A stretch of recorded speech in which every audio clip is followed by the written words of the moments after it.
Hello നമസ്കാരം. ഞാൻ Jayashree Govindan, മറൈഫ്രീ retirement consultant. ഇപ്പോൾ ഇന്നത്തെ കാലത്ത് നമ്മൾ പലപ്പോഴും കേൾക്കാറുണ്ട് പല രീതിയിലുള്ള തട്ടിപ്പുകൾ, അല്ലെങ്കിൽ ഡിജിറ്റലായിട്ടുള്ള തട്ടിപ്പുകൾ, അല്ലെങ്കിൽ ഓൺലൈൻ തട്ടിപ്പുകൾ നടക്കുന്നതായിട്ട്. പൂർണ്ണമായും അവർ കൂടുതലും പ്രായമായ വ്യക്തികളെയാണ് ടാർഗറ്റ് ചെയ്യുന്നത്. കാരണം അവർ പെട്ടെന്ന് പേടിച്ചിട്ടോ അങ്ങനെയൊക്കെ പലതും ചെയ്തു പോകുന്നു. അതുകൊണ്ട് തന്നെ അവരെയാണ് കൂടുതലും ടാർഗറ്റ് ചെയ്യുന്നത്.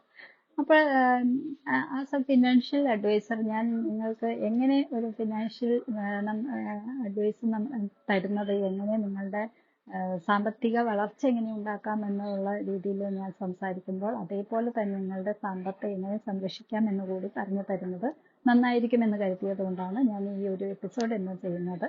അപ്പോൾ ഇത്തരം പല കോളുകളും നമുക്ക് വരാറുണ്ട്. ഒന്നാമത്തെ കാര്യം, നമ്മൾ ഇതെല്ലാം അവോയ്ഡ് ചെയ്യാൻ എന്ത് കാര്യങ്ങളൊക്കെ ശ്രദ്ധിക്കണം എന്നൊന്ന് ഞാൻ പറയാം. അതായത് ഇപ്പോൾ എല്ലാ കോളും നമ്മൾ വിശ്വസിക്കരുത്. കാരണം പല കോളുകളും തട്ടിപ്പിന് ഇരയാക്കാൻ വേണ്ടിയിട്ടാണ് അവർ പല രീതിയിൽ സംസാരിക്കുന്നത്. അപ്പോൾ എല്ലാ കോളുകളും വിശ്വസിക്കാതിരിക്കുക എന്നുള്ളതാണ് ഏറ്റവും മെയിൻ ആയിട്ടുള്ള കാര്യം. അതുപോലെ തന്നെ അപരിചിതരായവരെ വിളിച്ചു കഴിഞ്ഞാൽ നമ്മൾ ഇൻ കേസ് ആ കോൾ എടുത്തു പോയാലും അവർ ചോദിക്കുന്ന കാര്യങ്ങൾക്ക് എല്ലാം നമ്മൾ കൃത്യമായ ആൻസർ കൊടുക്കാതിരിക്കുക. പ്രത്യേകിച്ച് നമ്മുടെ പേഴ്സണൽ ആയിട്ടുള്ള കാര്യങ്ങളൊന്നും അവരുമായിട്ട് ഷെയർ ചെയ്യാതിരിക്കുക. അതുപോലെ നമ്മുടെ സാമ്പത്തികമായുള്ള കാര്യങ്ങളൊന്നും ഷെയർ ചെയ്യാതിരിക്കുക. കഴിയുന്നത് അത്തരം കോളുകൾ അതിൻ്റെ കോഡ് കറക്റ്റ് ചെയ്ത് അല്ലെങ്കിൽ കോഡ് കണ്ടെത്തി അത് ഒഴിവാക്കുക എന്നുള്ളതാണ് മെയിനായിട്ട് വരുന്നത്. പിന്നെ ഇമെയിൽ അതുപോലെയുള്ള കാര്യങ്ങൾ വരാറുണ്ട്. നിങ്ങൾക്ക് ഇത്ര വലിയ എമൗണ്ട് ഗിഫ്റ്റായിട്ട് കിട്ടിയിരിക്കുന്നു, അല്ലെങ്കിൽ ലോട്ടറി അടിച്ചിരിക്കുന്നു എന്നൊക്കെ പറഞ്ഞിട്ടുള്ള രീതിയിലുള്ള കോളുകൾ വരാറുണ്ട്.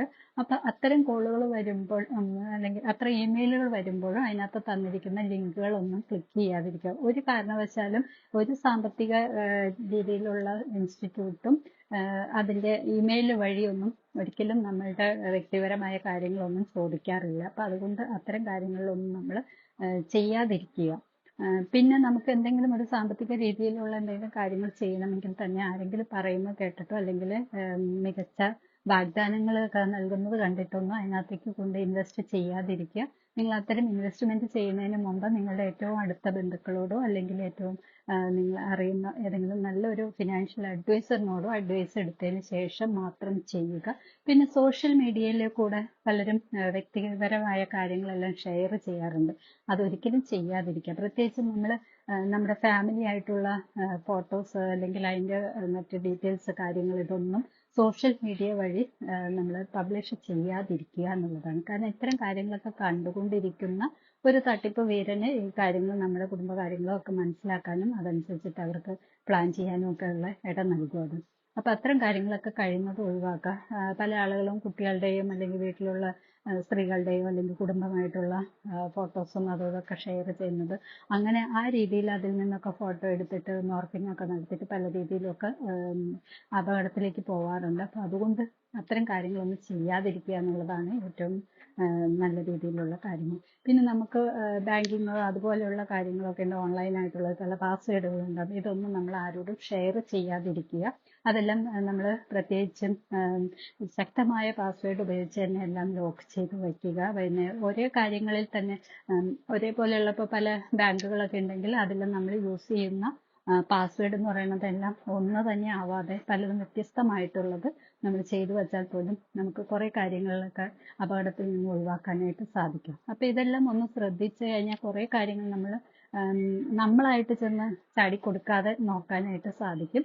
ഇപ്പം ലേറ്റസ്റ്റ് ആയിട്ട് വന്നുകൊണ്ടിരിക്കുന്ന ഒരു തട്ടിപ്പ് എന്ന് പറയുന്നത്, ഫെഡെക്സ് എന്നുള്ള ഒരു കൊറിയറിൽ നിങ്ങൾക്ക് പാഴ്സൽ വന്നു. അത്തരം പാഴ്സലിൽ മയക്കുമരുന്ന്, അതുപോലെ അനധികൃതമായ മറ്റ് ഡെബിറ്റ് കാർഡ്, അത് അങ്ങനെയൊക്കെയുള്ള കാര്യങ്ങളൊക്കെ ഉണ്ടായിരുന്നു. അത് ലീഗലി ആയിട്ട് ആക്ഷൻ എടുക്കാൻ പോകുന്നു എന്നൊക്കെ പറഞ്ഞിട്ട് അവർ നമ്മളെ അറിയിക്കുകയും അതിൻ്റെ ഡേറ്റ് കാര്യങ്ങളൊക്കെ നമുക്ക് വ്യക്തമാക്കി തരുകയും, യഥാർത്ഥത്തിൽ ചിലപ്പോൾ നമ്മുടെ ഡെബിറ്റ് കാർഡിൻ്റെ നമ്പറോ അല്ലെങ്കിൽ നമ്മുടെ ആധാർ നമ്പറോ ഇതൊക്കെ തന്നെ അവർ പറയുകയും ചെയ്യുന്നുണ്ടാവും.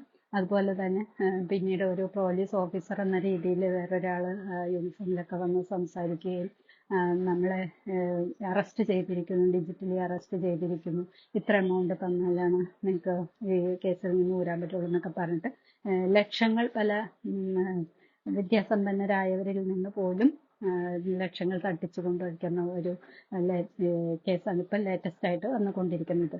അത്തരം കോളുകളും ഇതൊക്കെ വന്നു കഴിഞ്ഞാൽ തന്നെ അത് ഒഴിവാക്കാവുന്നത്തെ കാര്യം. നമ്മൾ അങ്ങനത്തെ ഒരു കൊറിയറിനൊന്നും അപേക്ഷിച്ചിട്ടില്ലെങ്കിൽ പോലും നമുക്ക് അങ്ങനെ ഒരു കൊറിയർ വരുന്നത് എന്തിനാണെന്ന് നമ്മൾ ചിന്തിക്കാവുന്നേ ഉള്ളൂ. അതുപോലെ തന്നെ ഇത്തരം കാര്യങ്ങളൊക്കെ പറഞ്ഞു കഴിഞ്ഞാൽ അത്തരം കോളുകളൊക്കെ തന്നെ കട്ട് ചെയ്യുക, അതിനൊന്നും റെസ്പോണ്ട് ചെയ്യാതിരിക്കുക.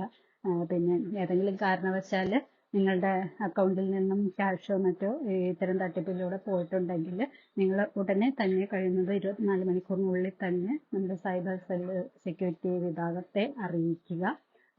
1930 എന്ന നമ്പറിൽ വിളിച്ച് അറിയിച്ചാൽ നിങ്ങൾക്ക് കംപ്ലൈൻറ്റ് രജിസ്റ്റർ ചെയ്യാം. തീർച്ചയായിട്ടും അത് എത്രയും പെട്ടെന്ന് അറിയിക്കുന്നു അത്രയും പെട്ടെന്ന് അത്തരം എമൗണ്ടുകൾ തിരിച്ചെടുക്കാനുള്ള സാധ്യതയും ഉള്ളതാണ്.